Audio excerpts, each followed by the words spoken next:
Every salesman has a playbook, and every move in it is a way to outsmart you. Have you ever felt that car shopping is one big game and you're the only one being played? Well, you're not wrong. Car salesmen have a game plan and it's designed to work against you. So today I'm exposing 5 of their biggest tricks so you can walk into a car dealership, be ready to beat them at their own darn game. As you know, I've been in the car business since the year 2000. I own this dealership here in Georgetown, Indiana. There's literally nobody out there better to tell you how everything works in the car business than someone who's actually doing it. So let's start with the blueprint all salesmen follow. The day that I got into the business and the day that every single car person gets into the business, they are taught the car sales process. From day one, they're taught an exact step-by-step plan to close the deal.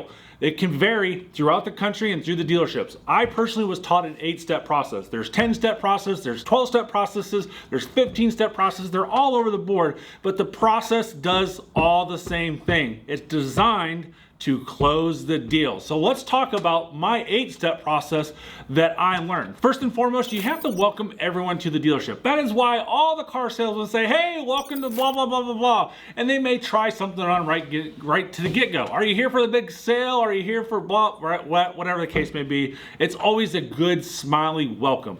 The next stage, which is probably the most important throughout the entire process, is the interview process. This is their fact-finding mission. Their one purpose is to find out as much information from you as possible to hold it against you later in the process. What brings you in today? There's a question, right? Well, I wrecked my car. Boom. They automatically know you have to buy a car now, right? You've already stepped into it. They got you right where you want you. What brings you in today? Well, my daughter's turning 16 and she needs a car. Boom. You know what that tells me? Where's your 16-year-old daughter? Because I want to talk to her, I want to get her going, and I want her to make the decision for you because I know she's not capable of making the decision. And if you're anything like my darn girls, daddy's little girl gets what she wants, right? So you can see how all these questions is an interview process so that way they can work against you later in the process. The third step of that would be the selective presentation. This is where they show you the car. And me personally, the way I was taught was I go out and get the car, I bring it up to the building, keep you away from all of the other cars on the lot so that way you focus on one car. We don't see shiny things over here, the worst AD in the world. Oh, squirrel, you know, go over there and start looking at that. And then after we look at that car, we go on the demonstration drive. Demonstration drive gets you emotionally attached by letting you imagine the car in your life, that it's your car.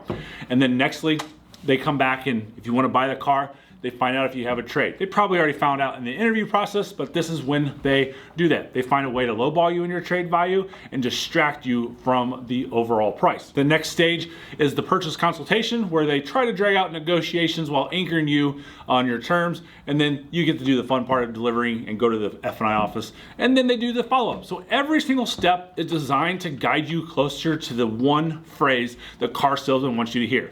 The word yes. Whew, and that was just the first one. We got 4 more to go here, folks. So now let's talk about budgets, or rather how salesmen love to ignore them. Number 2 is ignoring your budget. You walk in with a clear number in mind, but somehow you're looking at a car that's $10,000 over what you planned. Why is that? Because the salesman simply doesn't care. They know for a fact, they know that if they can show you the bells and the whistles and the things that get you going, the things that you really like from the interview process, that they can close you on a higher price car. Simply, they focus on the monthly payment instead of the overall price. Where we could get you into this car for just $599 a month, they'll say, conveniently stretching the loan term out 6 or 7 years, it sounds affordable. But by the time you've signed, you've overpaid by thousands. And so always stick to your budget and not the monthly payment trap. But most importantly, always make sure you speak up for yourself. If you go in and you're looking for a $20,000 car and they show you a $25,000 or a $30,000 car, you speak up and let them know that, hey, no, that's out of my budget. I have a hard stop at 20 grand, nothing more, I'm done. Or I have a hard stop at $300 a month for 60 months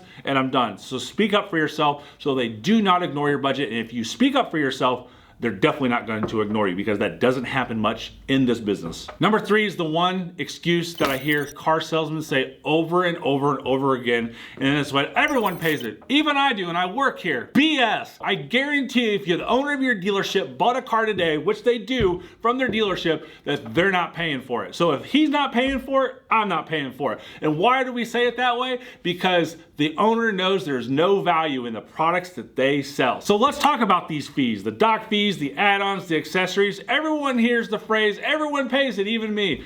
Salesmen love using this line and to make fees sound non-negotiable, but guess what? They're not always mandatory. That $500 dock fee or the $1,000 in accessories, many of those are just pure profit. And don't even get me started on mandatory add-ons like nitrogen-filled tires or paint protection, blah, blah, blah. I don't know how many times I gotta say this. I do own a detailing shop. I do this for a living for the last 25 years. Do not let the dealership put paint protection on your car. It is an inferior product that is not put on correctly and the people are not trained. Those are the biggest 3 things I can possibly tell you about paint protection on cars. You are burning your money and they all charge you $700 to $1,000. And if you go to a luxury brand, now they're charging you $1,500 for that piece of crap protection. It does not work. Dealers know these charges are hard to justify, so they'll make you think you're just like everyone else. Spoiler, you're not. Negotiate these fees or walk away. And that's one of the best negotiating tactics is, listen, I'm gonna call another dealer because I know they don't have these fees, or I just got off another line with a dealer and they don't have these fees. I need you to match that or I'm gonna walk away. Walking away is an amazing technique to use to get what you want. Number 4, I promise you nobody has ever thought about this or heard about this, and that's extending the negotiations and the showroom psychology. Have you ever felt like negotiations are dragging on forever? That's not an accident. Extending the negotiations serves 2 purposes. 1, they wear you down. The longer you're in there, the more likely you are to just settle and end the process because you're absolutely tired of it. Secondly, they create an environment that is electric in that showroom. Think about it. If you're sitting there frustrated while other customers are walking in, test driving cars, or even ringing the bell of their purchase, that buzz of activity keeps the energy high, which can pressure you into making a decision. So stay patient and stick to your plan. Don't let the environment influence your choice. The Kia stores are infamous for this. Really high-end stores don't see this much, like a Mercedes or an Audi dealership, but Kias and Chevys, especially those big conglomerate stores, if they have a lot of people in there, they will milk the clock with that customer. Even if someone's got a 500 credit score and they can't even buy a car, they will keep them there so that way the showroom looks full, the showroom is buzzing, all the customers are talking to one another. And if you, as a buyer that can possibly buy a car, and there's someone next to you who says, I don't know if they're gonna get me done, you know, I'm trying to get this, I had a repo. People open up to each other on the showroom floor. Now you, as a buyer, are gonna stick it to that person that's in that showroom saying they can't buy. Like, yeah, I just bought my car, see you later. Because that's human nature. It's human nature to one up another person. And that right there is a tactic that you've never heard about that happens in showrooms all across the country, especially on Saturdays. And then there's what I love to call the hitting the ceiling tactic. And that's the one that's all about emotional manipulation. Let's say you have your trade-in and they come out and they lowball your trade-in value knowing it's gonna make you angry. What do you do as a consumer? You jump up and you hit the ceiling because you're so emotionally pissed off that they just lowballed you on that. Now, what's gonna happen as me as a salesman? I'm expecting it. I do this every single day. I know what's gonna happen when I come out with the paper and say, here's what you're trading. What? Our trading's worth what? No. Come on, Karen, we're leaving right now. I know that's gonna happen.